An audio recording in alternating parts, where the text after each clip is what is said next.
Ransomware. Ransomware is a type of malware that encrypts victims' files and subsequently demands payment in return for the key that can decrypt the files. When ransomware is first installed on a victim's machine, it will typically target sensitive files such as important financial data, business records, databases, personal files, and system files. Personal files such as photos and videos may hold sentimental value to the victim. So, ransomware leads to an age of digital extortion. Historical perspective of ransomware. Early ransomware. The first ransomware specimens were discovered in Russia between 2005 and 2006. One of these ransomware variants was called Trojan A.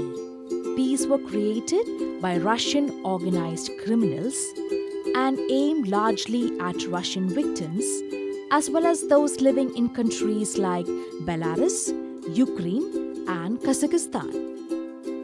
It largely affected machines running Windows 98, ME, NT, 2000, XP, and Server 2003. Once downloaded and executed, it would identify files with a certain file type and move them to a password-protected zip folder, having deleted the originals. For the victim to recover their files, they would have to transfer $300 to an eGold account, which is an anonymous, gold-based digital currency that was managed by a company based in Florida. eGold quickly became popular among organized criminals as a method to launder dirty money, which led the US government to suspend it in 2009. Later, ransomware variants would use anonymous cryptocurrencies like Bitcoin, prepaid debit cards, and even premium rate phone numbers as a payment method. Trojanransom.aqb is another ransomware variant identified in 2012. Its method of infection was to replace the master boot record (MBR) of Windows with its own malicious code.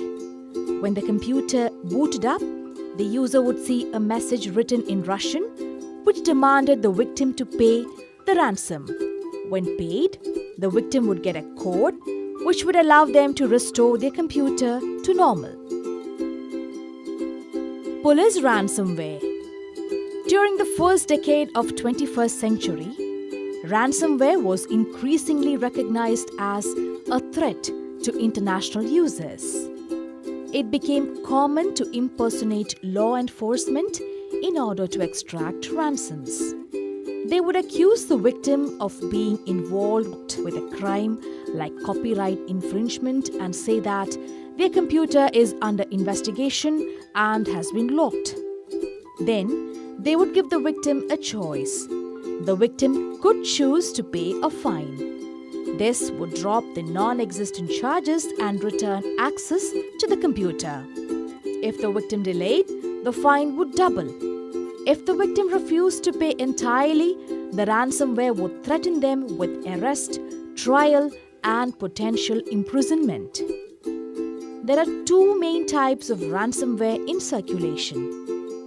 Encrypting ransomware data locker includes advanced encryption algorithms and was designed to block system files and ask for money to give back the key to the victim that can provide decryption to the blocked content. Some examples are CryptoLocker, Locky, or CryptoWall. Locker ransomware. Computer locker locks the victim's operating system, which makes it impossible to access any apps or files unless a ransom is paid, so attackers unlock the infected computer. A few examples of such ransomware include the Petia and Satana families. Encrypting ransomware or crypto ransomware is the most widespread and worrying cyber attack of the moment, and it's important to keep all your online products up to date with a focus on always having a backup of all data on an external hard drive or other source.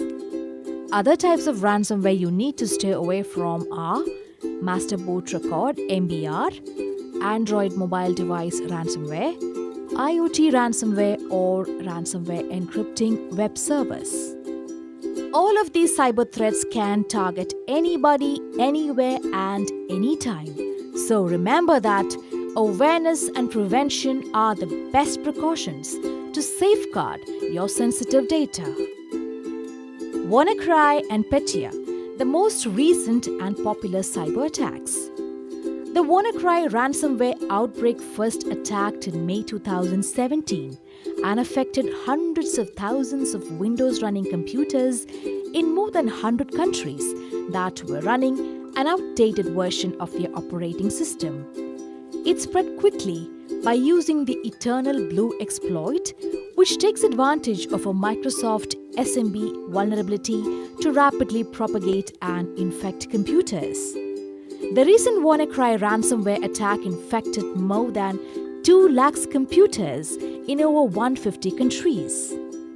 Similar to Wannacry Petia, Petia.A, Petia.D, or Petarap, ransomware made its appearance in June 2017 and used the same Eternal Blue exploit, but also had self-replicating abilities. All versions of Petia overwrite the master boot record (MBR) of an affected computer's hard disk drive. This is a small region at the beginning of a disk filled with code that starts the operating system. It also contains information about the disk's partitions and their file systems. The malware program writes its own malicious code to the MBR and it gets executed when the system is rebooted. The purpose of this code is to encrypt the system's master file table, MFT, a special file that contains information about all other files stored on a partition, including their names, sizes, and locations on disk. Restoring a damaged MBR would be fairly easy, but with a corrupted MFT, Windows would no longer know how to read files from the physical disk, especially since most of them are split across multiple disk sectors. In other words, the OS would be blind. How does ransomware infect? Though the infection phase is slightly different for each ransomware version, the key stages are the following. Initially, the victim receives an email which includes a malicious link or a malware-laden attachment. Alternatively, the infection can originate from a malicious website that delivers a security exploit to create a backdoor on the victim's PC by using a vulnerable software from the system. If the victim clicks on the link or downloads and opens the attachment, a downloader payload will be placed on the affected PC. The downloader uses a list of domains or CNC servers controlled by cyber criminals to download the ransomware program on the system. The contacted CNC server responds by sending back the requested data. The malware then encrypts the entire hard disk content, personal files, and sensitive information.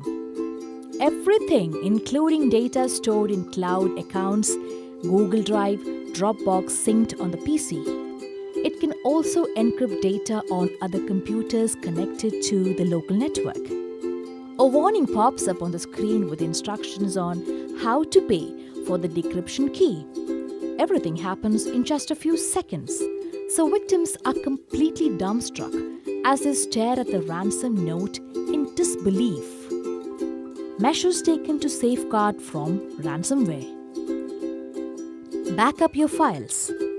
The greatest damage people suffer from a ransomware attack is the loss of files, including pictures and documents. The best protection against ransomware is to back up all of the information and files on your devices in a completely separate system. A good place to do this is on an external hard drive that isn't connected to the internet. This means that if you suffer an attack, you won't lose any information to the hackers. Be suspicious of emails, websites, and apps. For ransomware to work, hackers need to download malicious software onto a victim's computer. This is then used to launch the attack and encrypt files. The most common ways for the software to be installed on a victim's device is through phishing emails, malicious adverts on websites, and questionable apps and programs. People should always exercise caution when opening unsolicited emails or visiting websites they are unfamiliar with. Never download an app that hasn't been verified by an official store and read reviews before installing programs. Use an antivirus program. An age-old computer security tip.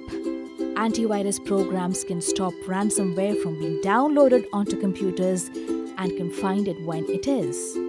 Most antivirus programs can scan files to see if they might contain ransomware before downloading them. They can block secret installations from malicious adverts when you're browsing the web and look for malware that may already be on a computer or device. Show hidden file extensions. One way that CryptoLocker frequently arrives is in a file that is named with the extension pdf.exe, counting on Windows' default behavior of hiding known file extensions. If you re-enable the ability to see the full file extension, it can be easier to spot suspicious files. Filter exes in email.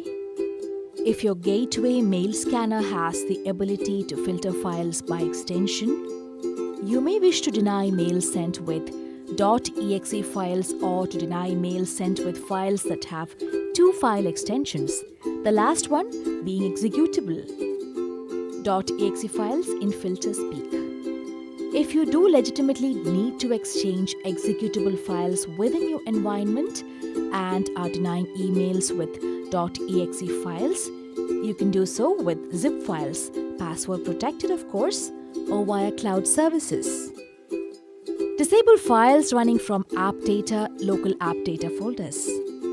You can create rules within Windows or with intrusion prevention software to disallow a particular notable behavior used by CryptoLocker, which is to run its executable from the app data or local app data folders. If for some reason you have legitimate software that you know is set to run not from the usual program files area but the app data area, you will need to exclude it from this rule. Disable RDP. The CryptoLocker file coder malware often accesses target machines using Remote Desktop Protocol (RDP), a Windows utility that allows others to access your desktop remotely. If you do not require the use of RDP, you can disable RDP to protect your machine from file coder and other RDP exploits. Patch or update your software. These next two tips are more general malware-related advice, which applies equally to CryptoLocker as to any malware threat. Malware authors frequently rely on people running outdated software with known vulnerabilities, which they can exploit to silently get onto your system. It can significantly decrease the potential for ransomware pain if you make a practice of updating your software often. Some vendors release security updates on a regular basis. Microsoft and Adobe both use the second Tuesday of the month, but there are often out-of-band or unscheduled updates in case of emergency. Enable automatic updates if you can or go directly to the software vendor's website, as malware authors like to disguise their creations as software update notifications too. Use a reputable security suite. It is always a good idea to have both anti-malware software and a software firewall to help you identify threats or suspicious behavior. malware authors frequently send out new variants to try to avoid detection. So this is why it is important to have both layers of protection. And at this point, most malware relies on remote instructions to carry out their misdeeds. If you run across a ransomware variant that is so new that it gets past anti-malware software, it may still be caught by a firewall when it attempts to connect with its command and control CNC server to receive instructions for encrypting your files. If you find yourself in a position where you have already run a ransomware file without having performed any of the previous precautions, your options are quite a bit more limited. But all may not be lost. There are a few things you can do that might help mitigate the damage, particularly if the ransomware in question is CryptoLocker. Disconnect from Wi-Fi or unplug from the network immediately. If you run a file that you suspect may be ransomware, but you have not yet seen the characteristic ransomware screen, if you act very quickly, you might be able to stop communication with the CNC server before it finishes encrypting your files. If you disconnect yourself from the network immediately, you might mitigate the damage. It takes some time to encrypt all your files, so you may be able to stop it before it succeeds in gobbling them all.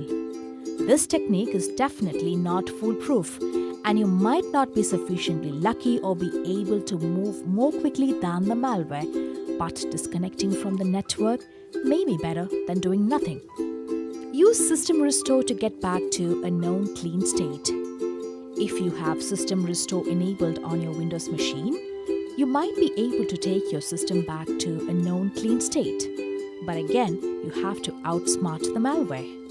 Newer versions of CryptoLocker can have the ability to delete shadow files from System Restore, which means those files will not be there when you try to replace your malware-damaged versions. CryptoLocker will start the deletion process whenever an executable file is run, so you will need to move very quickly as executables may be started as part of an automated process. That is to say, executable files may be run without you knowing as a normal part of your Windows system's operation. Set the BIOS clock back. CryptoLocker has a payment timer that is generally set to 72 hours, after which time the price for your decryption key goes up significantly.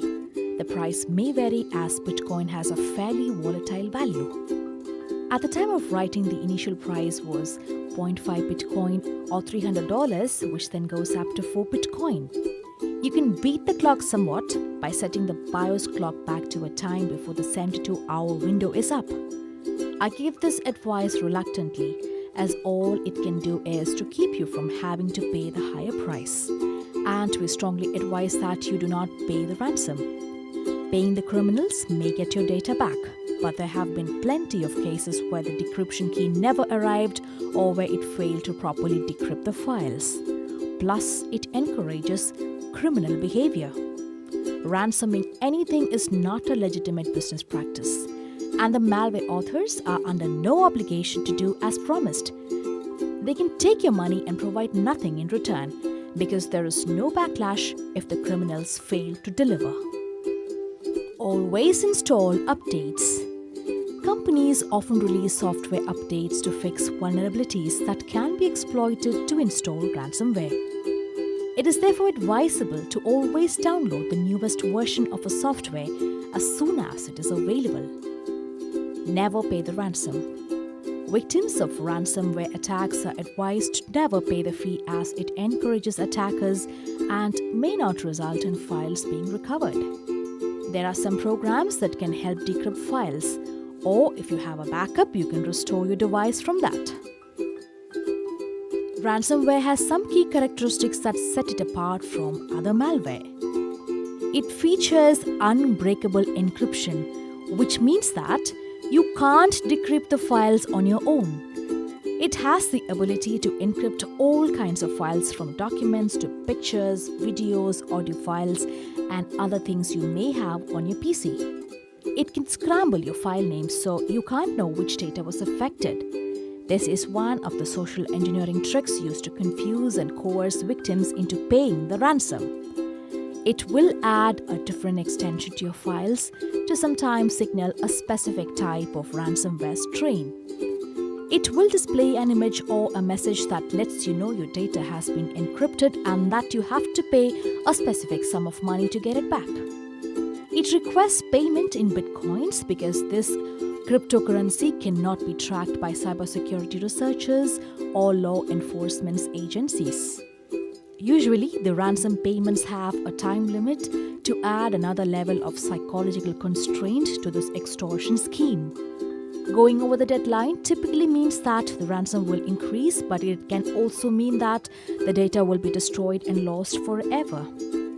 It uses a complex set of evasion techniques to go undetected by traditional antivirus.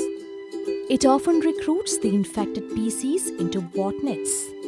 Self-propagation, Wannacry, for instance, used an exploit kit that scanned a user's PC, looking for a certain vulnerability, and then launched a ransomware attack that targeted it. So cybercriminals can expand their infrastructure and fuel future attacks. It can spread to other PCs connected to a local network, creating further damage. It frequently features data exfiltration capabilities, which means that it can also extract data from the affected computer. Usernames, passwords, email addresses, etc., and send it to a server controlled by cybercriminals. Encrypting files isn't always the endgame. It sometimes includes geographical targeting, meaning the ransom note is translated into the victim's language to increase the chances for the ransom to be paid.